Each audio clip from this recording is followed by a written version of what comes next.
This morning we continue my little mini-series on the minor prophets.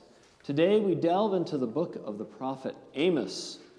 And in case you don't remember, I'll give you a little bit of background. Try not to bore you, but it does matter, especially when you're looking at the prophets. What's going on in the world of this prophet? Well, Amos is preaching when Israel was divided into two kingdoms. There we go. I'll give you a handy little map. Amos is from the southern one, but he was called to go preach in the northern one. The south is drier, but it has Jerusalem. The north, as you can see, is a little bit bigger. It gets a lot more rain. It was much wealthier.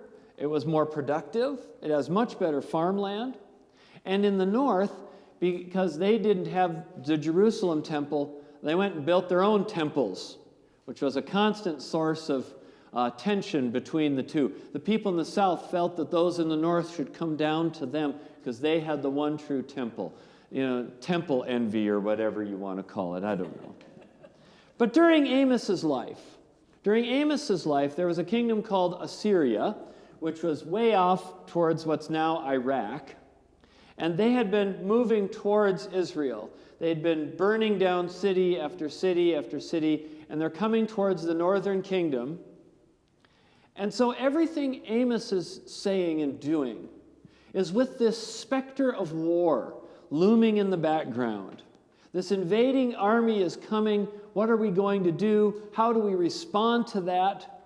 Now, you or I might think today, we'll just do a rational calculation. How many troops do we have?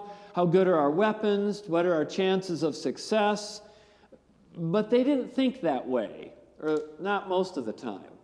The northern kings, in particular this guy called Jeroboam II, was convinced that this was a faith problem. This was a faith issue. Whether you win or don't win is a faith issue. Now, the prophets taught that too, and so they simply argued over what was the right course. So one possibility was to say, God will save us.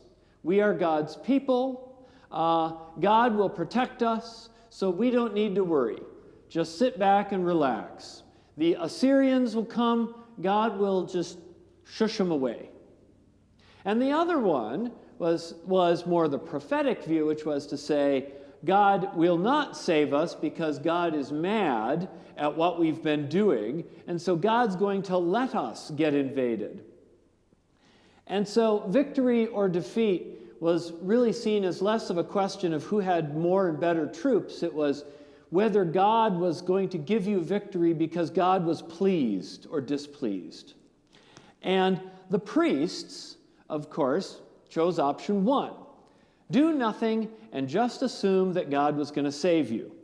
And why would you assume that, even though it sounds like a lot of burying your head in the sand? Well, that's because that's what they wanted it to be. They didn't want to change. So along comes Amos, coming up from the south, and he's telling them the opposite. He's telling the priests, no, God's not going to save you. God is going to let them win. God is going to give them victory unless you change. So you have to meet a couple requirements. One is you have to change your laws and your economic systems so that they're not so oppressive and harmful to the poor. And the second change is you have to stop worshiping other gods in your temples. So they would bring pagan worship into those temples that they had built. And Amos isn't unique in this. All the prophets, it was a pretty consistent line. Social justice plus no idol worship. That's a line you'll hear over and over throughout the prophets. And of course, the changes the prophets wanted would require those with wealth and power to have less wealth and power, so they were not interested in that. And they convinced themselves that God would save them without them having to make economic changes and get all the fertility gods out of their temples. And their basic argument went something like this. Well, since we're so good at sacrificing animals, and since we're so good at performing our worship in the temple, and because we're so pious, God will give us protection. And so in essence, it was, look at how pious and religious our priests were. That will protect us. God is on our side because of that. And so they essentially figured God would be so impressed with the burnt sheep that he wouldn't think about the other problems. And of course, burning a few sheep is a lot cheaper than raising wages and benefits for your employees. So let's stick with the sheep option. But this is where I always sit down and I kind of think, you really think God is sitting up there? I mean, is this what these priests were thinking? That God is sitting up there? And God's looking at the northern kingdom there, and he's seeing all these people, and they're getting sold into slavery, and he's seeing all these beggars on the streets, and he's seeing all these farmers, toiling all day long, barely making it by, and he's looking at the priests getting fat off of all their labor and going, man, those people really are suffering a lot. But boy, that sheep smells good. I mean, that's essentially, that's their claim. I sometimes like to do that as an exercise. Picture yourself being God sitting up there looking down. I know there's dangers involved in that, but just to ask yourself, if God's looking at this, you really think God's pleased with what he's seeing? And of course, if they're wrong, and God's not going to stop the invasion because of the sheep, well, what's going to get those priests to see the truth? What's going to get them to act against their self-interest? What's going to get the king to enact policies that are against his economic benefit? And Amos thinks, what if I just give them the cold, hard truth of what's going to happen? Maybe the fear of horrible, degrading punishment will motivate them. Right? And so he tries in verse 17. Amos is not one to mince words. Therefore, thus says the Lord, your wife shall become a prostitute in the city, and your sons and daughters shall fall by the sword, and your land shall be parceled out by line. You yourself shall die in an unclean land, and Israel shall go away into exile from its land. You can't get a whole lot worse than that. But we humans are really good at rationalizing things. We're really good at convincing ourselves, it won't happen to me. Or, man, this Amos guy doesn't really know what he's talking about. Or, my grandpa was high priest and he didn't do any of those things Amos said, and they were just fine then. I imagine it must be what feels like to be people screaming about melting glaciers and floods and droughts, and others going, that can't be. I don't want to change. So this is the world Amos walks into. Again, try not to bore, but it matters.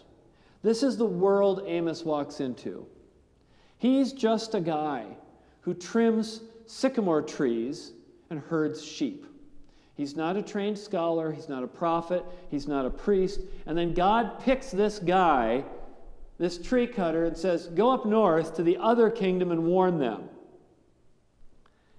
And instead of the priests being grateful that God sent somebody to warn them, what do? They tell Amos to go home. Verses 12 and 13, Amaziah, he's the high priest, said to Amos, O seer, go flee away to the land of Judah. Earn your bread there, prophesy there, but never again prophesy at Bethel, for it's the king's sanctuary, and it is a temple of the kingdom. So go home. And Amos says, I am no prophet, nor a prophet's son, but I am a herdsman and a dresser of sycamore trees, and the Lord took me from following the flock, and the Lord said to me, go prophesy to my people Israel.